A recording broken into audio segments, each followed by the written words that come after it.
Today I'm going to show you how to animate your illustrations using parallaxing in Adobe Premiere.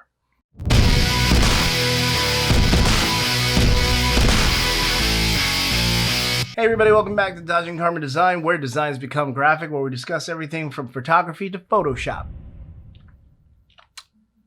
That's why today we're using Premiere. Maybe I need to work on my intro. What is animation? Animation is anything that's moving. If it's an illustration, you can call it a cartoon. Now, when these cartoons are pitched to big companies, usually they don't make the entire cartoon in all its details because there could be edits, there could be things that don't line up, some things that just don't work. So instead of taking all that time, what they do is they make something called an animatic. And an animatic usually has base elements of animation. So it doesn't actually have the full articulated movements or facial expressions, but generally the positioning and the blocking is there. Then we have layers of sound design that suck you into the scene, and it doesn't really matter that not every single thing is articulated movement or made up. Let's say your Uber picks you up and you're going to work. So here you are on your way to work, and what happens next? You look out the window. Now as you look out the window, let's say you live in an area where there's mountains. So you have the sky in the background that's going to be pretty static. So you're going to have a static sky. If there is clouds, depending on the wind, the clouds can be moving pretty decent, but generally they're going to be moving at a real snail's pace. Now, let's say you live in that same area, Colorado mountains. Who knows? The mountains are closer.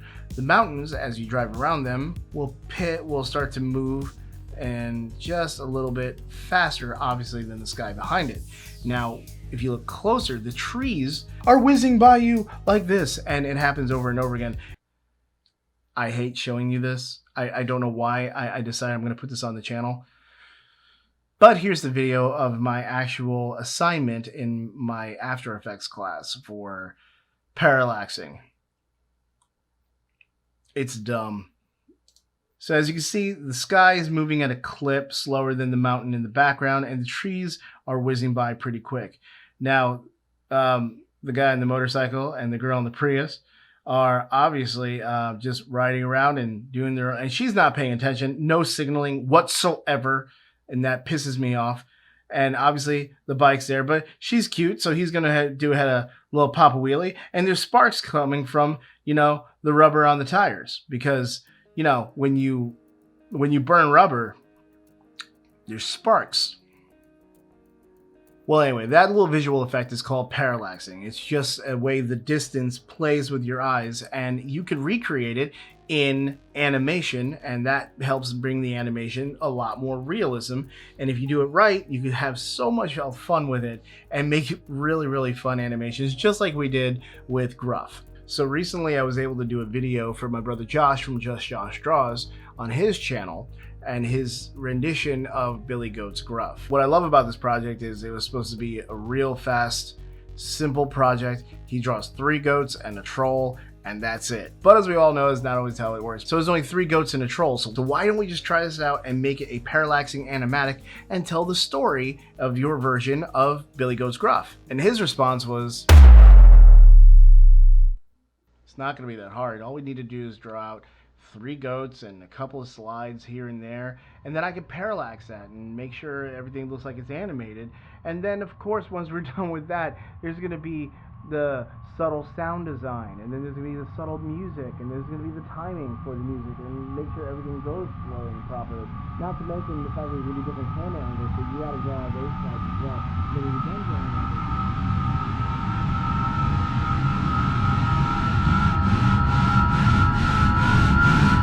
but, that's just going to be the fun parts.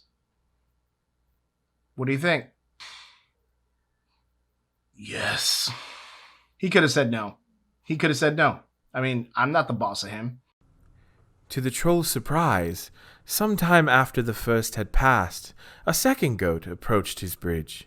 She was a fair maiden, who bore the markings and staff of a sorceress.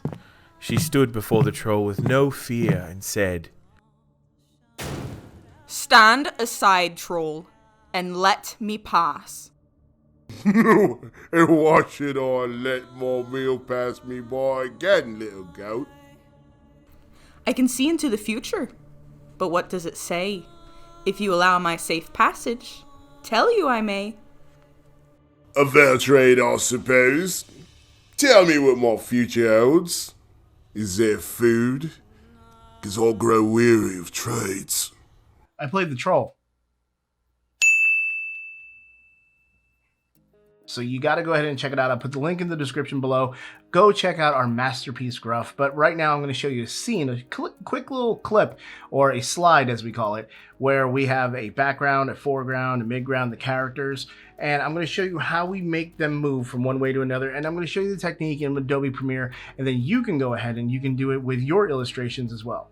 So here we are in the Premiere, and what I want you to do is prep your files. Make sure that you have everything fused on different layers. So you have your character A, character B, the background, the sky, anything that's supposed to be in the foreground. So you have each element in layers and nothing's straggling and nothing's in the layer it shouldn't be. Then you go into Adobe Premiere and import it in as individual layers, and you should have something like this. Just gonna grab all of these and pull it right onto our timeline. Keep in mind, this little playhead is almost like an eyeball focusing down. So as you see here, it says Troll Slide from a PSD 11. If you got there, and then, oh, there's the skyline, and there's the mountain, and then there's the goat. So we're going to start stacking these. So obviously the skyline is going to be in the back. So I'm going to push the troll up forward, and I'm going to put the skyline there. So now we have this troll in our skyline. Then we have a mountain view. Just want to make sure if that makes sense there. Nope, it does not. So we're going to put the troll there. So we have the mountain view and the troll, and we're going to move the goat over here, and now we have our scene. This is the scene when the sorceress actually comes across the troll himself.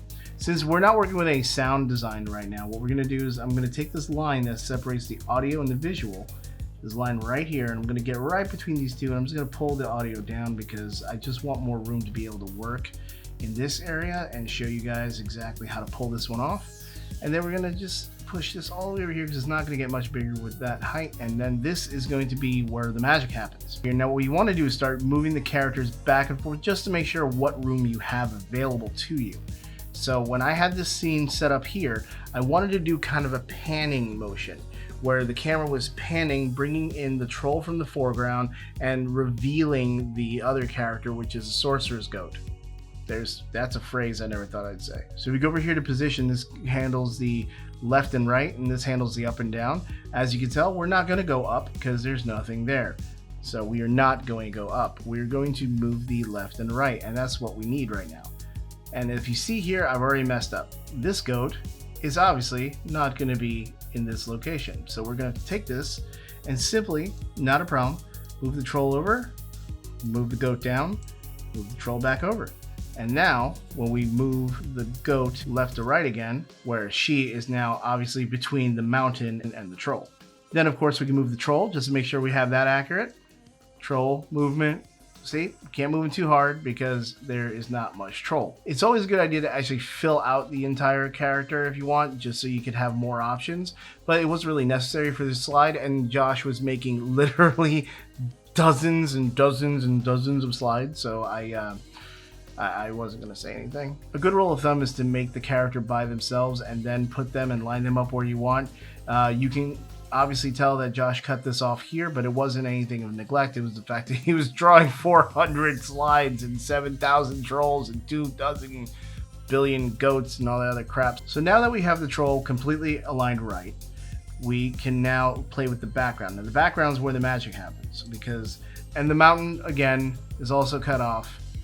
And the sky, if you look at the skyline, it's also cut off, but the skyline is actually behind a lot of it. So in order to make it look like the camera's coming in at an angle, revealing the troll and then revealing the goat, what I did was first take the troll and move them all the way to this side.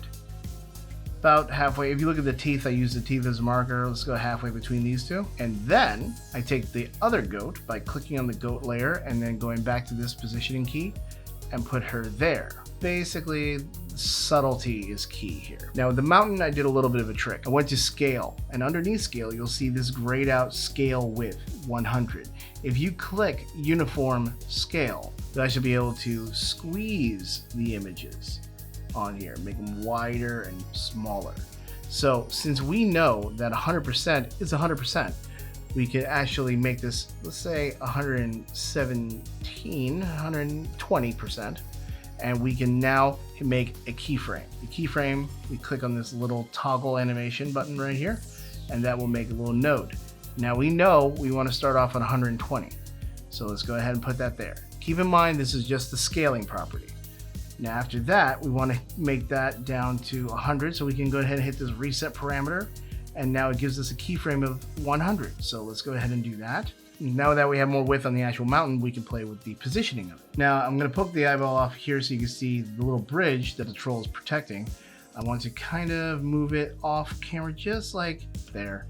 And I want to set a position keyframe for here, because this is where I want it to start. Drag it over there. And then what I want to do now is I want it to reveal and sit at the far end of this slide right here. And when I move that, it automatically makes another keyframe. So I'm going to throw that keyframe over here. So now I have the keyframe from the starting position and the ending position. And that is solely for the mountain slide itself. Now, using the same trick of scaling the uniform of the width, watch the background. We can take the skyline and I can hit uniform scale, so I can make the sky as wide as possible, or as wide as I want. And then I can slide this all over the place. Now, even as I slide it left and right, playing with the positioning, you can see it adds an animation effect where you can see the clouds moving. Now, obviously I'm gonna go a little ham on this right now in order to kind of get the point across, but let's go ahead and make a positioning keyframe for that side, slide it over, and now I'm going to go to the left slide and slide all the way over to the point where it starts to look weird. And that's the end of my slide. And as I let go, it makes another keyframe positioning. We're gonna put it there. So what we got now, what we need to do is animate the troll, and the troll will be leading us in to our positioning. Since I'm kind of going ham with it, I'm gonna move the troll a little bit more. So we're gonna move the troll right about here, and I'm going to hit the positioning keyframe to toggle that animation. We're gonna start off there, and then I'm going to end off at his cutoff on the artwork right there. And now that I have that keyframe, I'm gonna pull that over there. Now let's go ahead and push the playhead to the left, hit play, just to kind of see. More or less, that is what we are looking for. Fantastic. It is a very windy day, which it was windy in the show, in the clip. So now in order to complete the effect, we have to unpluck the eyeball for our goat. And now we have our sorcerer's goat right here. We're gonna move to the left. Our sorcerer's goat is coming in at a different perspective. So what we need to do is, I like to go straight in the middle of this chunk. And again, as we're on said goat. Now if you see what I did here is I made sure the staff was lined up just on the outside of this line for the sky and the mountain, just so I can see it pitch better. And I'm going to go ahead and hit the stopwatch to make a keyframe animation, and I'm going to slide that over to the left. And now I'm going to go ahead and move her over to here where I want her to be kind of centered, but just to be safe, I want to move it right about to the end frame just to make sure that we're lined up properly. And if you see how this is, she's framed pretty well on the left, and he's obviously in the foreground. So I'm okay with where that keyframe is. So I'm going to grab this keyframe and slide it back over to the bottom, to the end, and we are good. Now let's go ahead and play this real quick. First we'll click here, or you can hit Shift I in order to go back to the beginning, and then we can hit play by hitting spacebar. And as you see, it's incredibly short, but it wasn't that hard to make. And it's very fun once you have all the elements together. You can make your own things. Now here's a quick little tip to make it look a little bit more realistic, more animated like. If you look how this troll goes, as soon as I hit play, he just moves. And as soon as he stops, bam, stops. There's absolutely no smoothness to it at all.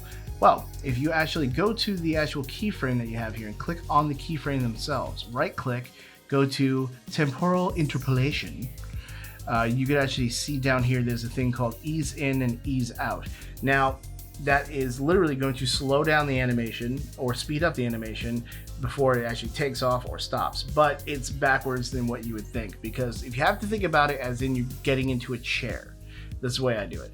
So let's say you have a bad back. Let's just say you have a bad back. No.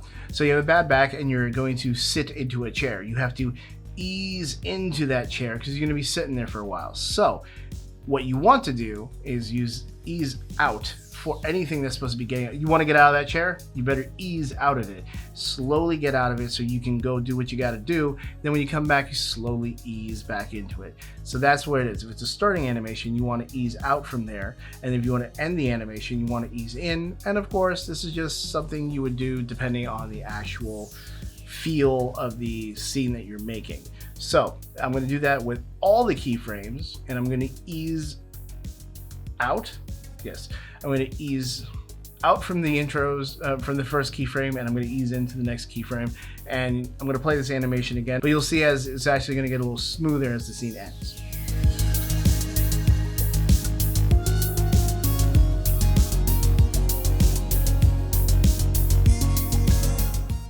Okay, so now we'll just hit Shift I. That'll start us at the beginning. The playhead's right at the beginning.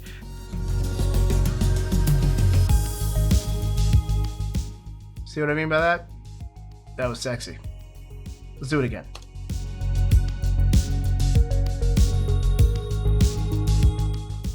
Pretty dope. So that is it for me for today. I hope you guys enjoyed it, and I hope you guys learned something, got some value out of it. If you did, I would appreciate it very much so if you would click the like button, give it a little thumbs up action, maybe even put in the comments that you enjoyed it. You can go ahead and look over to that little section there where it says subscribe, and then you can crotch punch that bell right next to it after you hit the subscribe button, of course. And then you'll not only be subscribed, but then you'll be notified every single time I have an upload. Make sure you watch your GRUFF video, give that video also a like, give a comment, say how awesome it was. Matter of fact, just say that Ed sent me, and that would be hilarious because that would just make me laugh my ass off. If you want to support the channel, you always check out my Etsy and TeePublic that I have in the links in the description. And as always, please remember, don't forget this. You gotta be good. Or good at it. I don't have anything I can block the camera out with. Pepsi! I have nothing cool on this desk to block the camera out with. Today I'm going to show you how to make a parallaxing animatic in Photoshop. Not Photoshop. Not Photoshop. It's not Photoshop. This is Premiere Pro, but you could use Photoshop. Shut up. So that is it for me for two. Let me see myself. Where the hell are you? There you is. Ah, my face. Today I'm going to show you how to animate your illustrations using parallaxing in Adobe Audition. Using nothing but sound.